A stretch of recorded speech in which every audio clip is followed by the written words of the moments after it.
संजय गांधी निराधार अनुदान योजना, ज्येष्ठ नागरिक, विधवा माता भगिनी सोबतच दुर्धर आधारावाले जे आपले लाभार्थी आहेत त्या सर्व लाभार्थ्यांकरिता या महिन्याच्या अखेरीस काय शेवटी काय होणार आता, पण एक गोड बातमी, दिलासादायक आनंदाची बातमी निघून आलेली आहे पात्र लाभार्थ्यांनो. तर मित्रो, विषय असा आहे की जेव्हा दिव्यांगांच्या वितरणासंदर्भात संपूर्ण महिनाभर आपण व्हिडिओ टाकले, ते सुद्धा काही वेळेवर आलेलं नाहीये किंवा संपूर्ण दिव्यांग बांधवांना त्यांचं हक्काचं अनुदान अजूनही मिळालेलं नाहीये. परंतु अशातच आज आपलं एस पोर्टलवर एक नोटिफिकेशन पॉपअप मेसेज आलेला आहे, ज्यामध्ये वितरणासंदर्भात उल्लेख केलेला आहे आणि त्यामध्ये फक्त आणि फक्त दिव्यांगांचा उल्लेख केलेला आहे मित्रांनो. तर मित्र, खऱ्या अर्थाने याच्या अगोदर एवढे वर्ष एवढे दिवस जेव्हा मेसेज येत होते त्यामध्ये कधीच दिव्यांगांचा उल्लेख झालेला नव्हता. परंतु काही काळापासून दिव्यांगांचा उल्लेख त्यामध्ये होताना आपल्याला दिसत आहे. परंतु गेल्या 2 ते 2.5 तासापासून मी वाट पाहत आहे आणि पाठपुरावा करून विचारपूस करून माहिती घेण्याचा प्रयत्न सुद्धा करत आहे. कारण की ऑलरेडी आता या मागच्या आठवड्यामध्ये जेव्हा मी दिव्यांग बांधवांचे व्हिडिओ बनत होतो त्यावेळेस खूप साऱ्या संजय गांधी लाभार्थ्यांनी, दुर्धर आजारवाल्या लाभार्थ्यांनी, विधवा माता भगिनींनी विचारलं की त्यांचं हक्काचं अनुदान मेचं कधी येणार आहे, मे महिन्याचं. तेव्हा मी त्यांना सांगितलेलं होतं ऑलरेडी प्रोसेस सुरू आहे, अखेरपर्यंत येऊन जाईल, मेसेज सुद्धा येईल आणि वितरण सुद्धा सुरू होऊन जाईल. परंतु आज जो मेसेज आलेला आहे तो संभ्रम निर्माण करणार आहे. त्यामध्ये जवळजवळ 2 त्रुटी आहेत. एक त्रुटी तर तारखेची आणि वेळेची, जी म्हणजे आज 26 तारखेला म्हणजे रोज मंगळवारला दुपारी 2:30 वाजेपासून तर 26 तारखेला सकाळी 9 वाजेपर्यंत वितरण प्रक्रियेकरिता पोर्टल बंद राहणार आहे. आता दुपारच्या 2:30 वाजेपासून आजच्या दिवसात सकाळपर्यंत कसं काय बंद राहणार आहे? पण असो, ही छोटी गोष्ट आहे, हा काही मोठा विषय नाही. ही त्रुटी होऊ शकते संध्याकाळपर्यंत किंवा उद्या 27 तारखेला टाकायची असेल त्यांना, ती टाकल्या गेली नसेल, अजून तो मेसेज दुरुस्त करण्यात आलेला नाहीये. परंतु खऱ्या अर्थाने आता शेवट 26 तारखेला जर दिव्यांग बांधवांचं वितरण द्यायचं तर मग संजय गांधीवाल्यांचं कधी द्यायचं, विधवा माता भगिनींचं कधी द्यायचं, दुर्धर आजारवाल्यांचं कधी द्यायचं, ज्येष्ठ नागरिकांचं कधी द्यायचं? तर आपण मागच्या आठवड्यापासून जी अपडेट घेण्याचा प्रयत्न घेत होतो, तुम्हाला मी सांगत होतो की प्रोसेस चालू आहे, प्रक्रिया सुरू आहे, तुमचे सुद्धा हे देऊन जातील. तर हा जो मेसेज आहे खऱ्या अर्थाने या 2-3 महिन्याच्या अगोदर ज्याप्रमाणे मेसेज यायचा, नोटिफिकेशन यायची, त्या प्रकारचा आहे. यामध्ये फक्त दिव्यांग शब्द ऍड झालेला आहे, तो काढण्यात आलेला नाहीये. त्यामुळे आपल्याला सर्वांना तसं वाटत आहे की हे फक्त आणि फक्त दिव्यांगांचं राहिलेलं अनुदान येणार आहे की काय.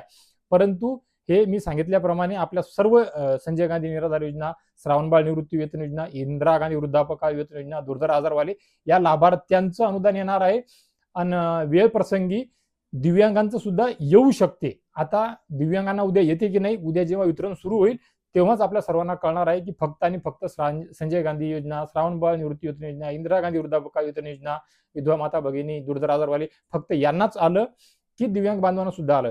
हे मागचे 1-2 महिने जर सोडले तर याच्या अगोदर जेव्हा कधी नोटिफिकेशन याची पॉपअप याचं, त्यामध्ये फक्त वितरण बंद आहे एवढ्या काळापुरतं आणि वितरणाकरिता हे पोर्टल बंद आहे. वितरण बंद आहे नाही, वितरणाकरिता पोर्टल बंद आहे, हा मेसेज याचा, ज्यामध्ये दिव्यांग, संजय गांधी निराधार योजना, श्रावणबाळ निवृत्ती वेतन योजना, इंदिरा गांधी वृद्धापकाळ वेतन योजना अशा कोणत्याही योजनेचा उल्लेख राहत नव्हता आणि त्यावेळेस सर्वांना दिव्यांगांना आणि इतरांना सुद्धा पैसे यायचे.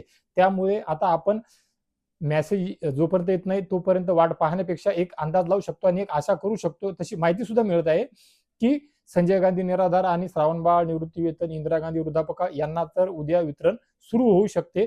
परंतु मी आपणा सर्वांना सांगितलं याप्रमाणे राहिलेल्या दिव्यांग बांधवांना सुद्धा कदाचित उद्या हे वितरण सुरू होऊ शकते. कारण की त्या दिव्यांग बांधवांना राहिलेल्या 2 महिन्याचं 5,000 रुपये आणि जूनच्या पहिल्या आठवड्यामध्ये परत जून महिन्याचे 2,500 रुपये म्हणजे असे 7,500 रुपये ते कदाचित देणारच नाहीये.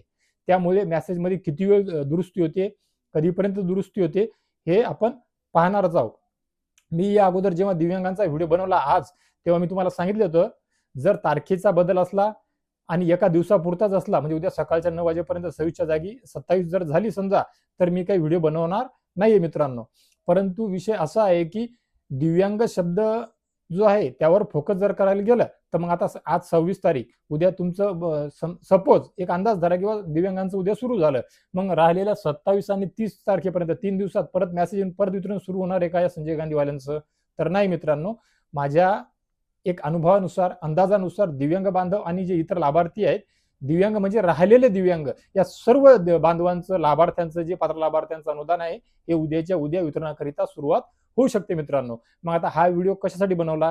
तर हा व्हिडिओ याच्यासाठी सुद्धा बनवला की संजय गांधी योजनेचे जे लाभार्थी आहेत, श्रावणबाळ निवृत्ती वेतन योजनेचे लाभार्थी आहेत, इंदिरा गांधी वृद्धापकाळ वेतन योजनेचे लाभार्थी आहेत, दुर्धर आजारवाले लाभार्थी आहेत, ज्येष्ठ नागरिक आहेत, यांना सुद्धा दिलासा मिळावा, यांना सुद्धा धीर मिळावा, यांना असं वाटू नये की त्यांची दिशाभूल होत आहे, किंवा त्यांना असं वाटू नये की आपल्याला फसवल्या जात आहे, गंडवल्या जात आहे, किंवा दिव्यांग बांधवांना सुद्धा असं वाटू नये की आपल्याला फसवलं जात आहे. कारण विषय काय आहे की दुपारपर्यंत जो मेसेज आलेला आहे, नोटिफिकेशन आले, त्यामध्ये दिव्यांगांचाच उल्लेख केलेला आहे मित्रांनो.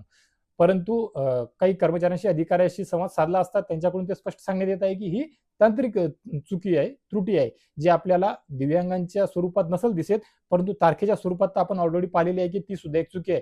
तर मग वेळ प्रसंगी असं होऊ शकते, ज्याप्रमाणे तारखेची एक चुकी झालेली आहे त्यांच्यामध्ये, त्याप्रमाणे दिव्यांग शब्द हा जो नोटिफिकेशन आहे, पहिलाच मेसेज त्यांनी त्या पोर्टलवर तसाच्या तसा त्यांच्याकडून अपलोड केला गेला असेल किंवा पोहोचवला गेला असेल. त्यामुळे तो मेसेज बदलूही शकतो, कारण एका दिवसात तीन वेळेस मेसेज नोटिफिकेशन ते पॉपअप चेंज झालेले आपण पाहिलेले आहे. परंतु मग याचा अर्थ असा नाही की तिन्ही वेळेस आपण व्हिडिओ बनवून तुमच्यापर्यंत ती माहिती किंवा अपडेट पोहोचवण्याचा प्रयत्न करावा. ती कमेंट बॉक्समध्ये सुद्धा मी आपल्या सर्वांना सांगून देतो. आणि खूप सारे लाभार्थी असे आहेत की ते लाभार्थी सुद्धा हे पॉपअप पाहत असतात आणि त्याच्यानंतर आमच्याशी संपर्क साधून, संवाद साधून ते कन्फर्म करण्याचा प्रयत्न करतात. त्यांना काही शंका वाटली तर तो सुद्धा प्रश्न विचारायचा प्रयत्न ते करत असतात मित्रांनो. तर मित्र, आशा करतो हा व्हिडिओ आणि या व्हिडिओच्या माध्यमातून दिलेली माहिती, मग ते दिव्यांग बांधव असो, संजय गांधी निराधार योजनेचे लाभार्थी असो, दुर्धर आजारवाले लाभार्थी असो, ज्येष्ठ नागरिक असो, किंवा आपल्या माझ्या महाराष्ट्र राज्यातील तमाम विधवा माता भगिनी असतील, या सर्वांना समजलं असेल की बुवा आता हे सर्वांसाठीच अनुदान आहे, सर्वांसाठीचा मेसेज आहे, आणि उद्यापासून या सर्वांचं अनुदान जमा होण्याकरिता सुरुवात होऊ शकते. जर 1 किंवा 2 दिवसाची त्या नोटिफिकेशन मध्ये तारीख बदल नाही झाली तर, तारीख बदल फक्त उद्या सकाळच्या 9 वाजेपर्यंत झाली तर तो काही मोठा विषय नाहीये. म्हणजे उद्या दुपारपर्यंत काय होणं, पण तुमचं वितरण सुरू होऊ शकते, किंवा 1 दिवस आडवा जाऊ शकतो फक्त, मोठ्या मुश्किलने जास्त जाणार नाही. कारण की आता मे महिना संपत आहे आणि जून महिन्याचं जे अनुदान आहे ते ताबडतोब जून महिन्याच्या पहिल्याच आठवड्यात मिळणार आहे. या संदर्भात आपण या अगोदर सुद्धा अपडेट घेतलेली आहे मित्रांनो. तर मित्र, आशा करतो या अगोदरच्या व्हिडिओमध्ये दिलेली ती माहिती, त्या माहितीनुसार तुमचा कुठलाही काही संभ्रम झाला नसेल, आणि झाला सुद्धा असेल तर या व्हिडिओच्या माध्यमातून दिलेल्या माहितीनुसार तुमचा संभ्रम दूर झालेला असेल. आणि नेहमीप्रमाणे आपण माझ्या व्हिडिओवर ज्याप्रमाणे विश्वासार्हता दाखवलेली आहे, या व्हिडिओवर सुद्धा नक्कीच विश्वासार्हता दाखवाल. या व्हिडिओतून दिलेली माहिती सुद्धा तुमच्याकरिता नक्कीच लाख मोलाची ठरेल मित्रांनो. तर मित्र, ही माहिती म्हणजे दिशाभूल होऊ नये, सर्वांचा गोंधळ होऊ नये, सर्वांना क्लिअर कळावं, समजावं, याकरिता तरी निदान हा व्हिडिओ महाराष्ट्र राज्यातील आपल्या तमाम सर्व योजनेच्या म्हणजे संजय गांधी निराधार योजना, श्रावणबाळ निवृत्ती वेतन योजना, इंदिरा गांधी वृद्धापकाळ वेतन योजना, दिव्यांग बांधव, विधवा माता भगिनी, ज्येष्ठ नागरिक, या सर्वांपर्यंत तुमच्यापर्यंत जेवढं शकेल ते शेअर करण्याचा प्रयत्न करा, जेणेकरून त्यांना हा मेसेज भेटेल, हा व्हिडिओ भेटेल, त्यांचे संभ्रम दूर होतील. आणि या व्यतिरिक्त सुद्धा जर त्यांना काही प्रश्न असतील तर ते नक्कीच कमेंट बॉक्समध्ये विचारण्याचा प्रयत्न करेल. आपण त्यांच्या प्रश्नांचे उत्तर देण्याचा प्रयत्न नेहमीप्रमाणे करू मित्रांनो. तर मित्र, या व्हिडिओच्या माध्यमातून तुर्तास एवढेच. भेटूया एका नवीन व्हिडिओच्या माध्यमातून आमच्या नवीन उपयोगी माहितीसह, आणि अजून एका, मी नेहमीप्रमाणे सांगतो त्याप्रमाणे, एका गोड बातमीसह. तर तोपर्यंत धन्यवाद मित्रांनो.